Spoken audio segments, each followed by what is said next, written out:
Michael J. Coyle here at Bloodstock 2015 Sunday. I'm here with Wolf. How are you guys doing? Fine, thank you. Doing great. So, I mean, you guys just played this an hour or so ago, didn't you? Yeah, it was a couple of hours ago, yeah. And how was that for you guys? Because I know you guys have been coming to Bloodstock quite often, because the first time I saw you guys was 2009 Bloodstock in the morning. Yeah, it's the fourth year we're here, fourth time we're here. Time. So, first was 07. Yeah. Now we're back for the fourth time, but Bloodstock is always amazing. Yeah. It's really good. So, I mean, for this festival, I mean, what are your highlights so far from the festival? It's always nice to be here. It's a friendly festival and really good. Just the feeling about Bloodstock is really special, because it's like a neighbor barbecue party, you know. It feels like really relaxed and people are happy, you know. Yeah, that's what it's all about. Same thing in the camps as well. Let's keep on barbecuing barbecue beef. Yeah. So I mean, you've been coming here for 4 years. I'm wondering, for each time, has there always been? Have you always seen the festival grow as you guys come here, or has it remained the same festival when you guys first came in 07? It's growing for every time we're here, I think. Yeah, I think so. And the first guys that saw us back in 07 is our friends now, and every time we get back here we meet up with them, have a lot of fun, and we meet new friends every year, and that's what it's all about, I think. Well, that's awesome. I mean, over the past couple of years, you guys have been going busy, haven't you? You've been busier than I've seen you in a long time, especially with the latest release. I mean, since that was brought out, how have things gone along since its release? It's gone along well. Yeah. I mean, we've not done massive tours, but we've done a lot of strange and good shows. You know, we've been in India, we've been the States, we've been Estonia, Lithuania. We've been in Greece, Spain.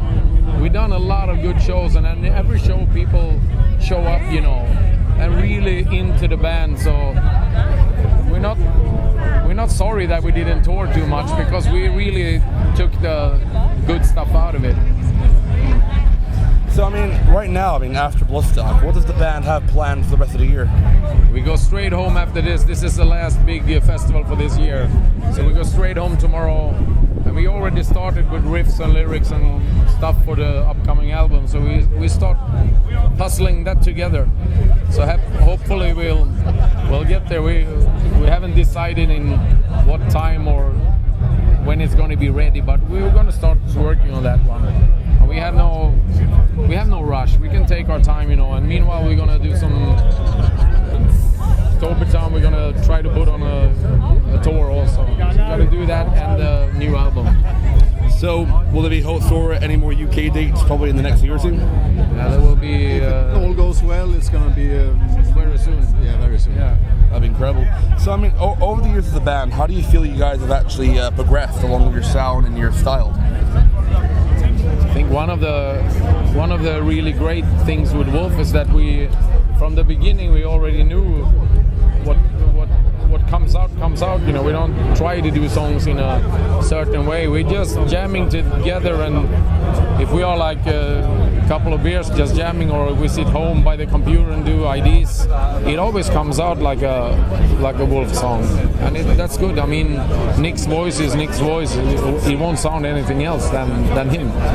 So, and we're not trying to do different stuff on different albums. We just do songs, because in the end we're just trying to do good songs that will last longer than 10 or 20 years. And if they do, we're happy.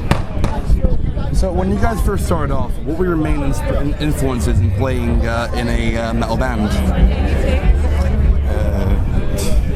The main influences, all the good stuff from the 70s and 80s is you can never grow tired about Heaven and Hell with Black Sabbath, or it's all the good old stuff that keeps us going. I think there's a lot of new bands coming up, and I mean, there's a lot of good bands, of course. Yeah, there's a lot of bands. I mean, my only goal when I was small, I always told my father that I don't want to be in the crowd. He wanted me to go to this festival, look at this band, come join me, come look at this. And I always told him, like a joke when I was small, that I don't want want to be in the crowd. I want to be up there.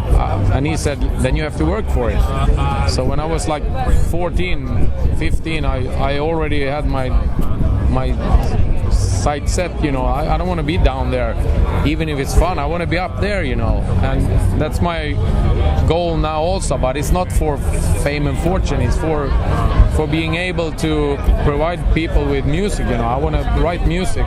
And if it's 3 people down there or 30,000, I don't care. It's not about that.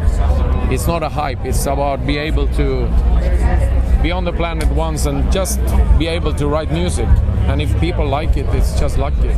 Some people build cars, you know. Some people do something else, painting or knitting. I don't care. I do music, and somebody likes it. Lucky me. And I'm lucky because I can do it with 3 people exactly like me. That's what it's all about. So, what's been one of the most random places you've ever played during your career as a band? Oh, there's so many random places. We've been to the most crazy sites. We did a festival in Spain a couple of weeks ago. That was interesting. Yeah, the draw was up in the mountains somewhere. We were in the mountains in Andalusia. Played 11 in the evening, 32 degrees warm, and the stage were so the stage was moving when we were jamming, and also the cables for the drum kit was cut off, so the cable was in the air. So I asked him, like, are you miking the drums? Like, are there any sound? Yeah, we'll fix that. That was, and amps were just like, and that was chaos. None of the crew could talk to us in English because they only talked Spanish. So it was crazy to try to get them understand us. Yeah, I get what you mean. I had the same problem over in Hellfest in Vaken. I had to talk very slow just to be understood. Yeah. So as a individual, besides a random place to play, what's the most random thing a fan's done for you or has done to give you? You mean the strangers, or? Yeah, like random people who come up to you and it can be a bit creepy or a bit weird. What's been the most creepiest, weirdest thing you've seen a fan do? I can tell you that when you're a touring band, you'll get that all the time. But you used to. The bar for us is pretty high up there. So yeah. If you're gonna shock us, you really have to do something really, really weird, strange or weird or tough. I don't know what you call it, but we're used to, I think, almost anything. So mostly when we get like what you call it, like from one on. Surprised. Yeah, if you get really surprised, it's mostly out of something really normal, you know. Yeah. Really normal. That could be really strange. Yeah, I guess what you mean by that, yeah. So I guess the final 2 questions are, what can we look forward to from this point on for Wolf? What you looking forward to? What's the band looking forward to for the future of the band? It's writing a new good album, of course. Doing the 8th album, let it come out there and tour it as much as we can. The last album we put it out there, I think September last year, but we didn't tour so much because we have a lot to do besides Wolf also, a lot of stuff. So we decided not to tour too much, just do some festivals and some clubs and stuff. But next album, I think we will do the opposite. We will do more road time. Yeah. Really get into that crowd. So that's the plan. Awesome. And finally, for the fans at home listening, do you have anything to say to them? Thank you very much. Yeah, thank you for supporting us and keep on doing it. Awesome. Well, this is Michael J. Coyle, and thank you for listening.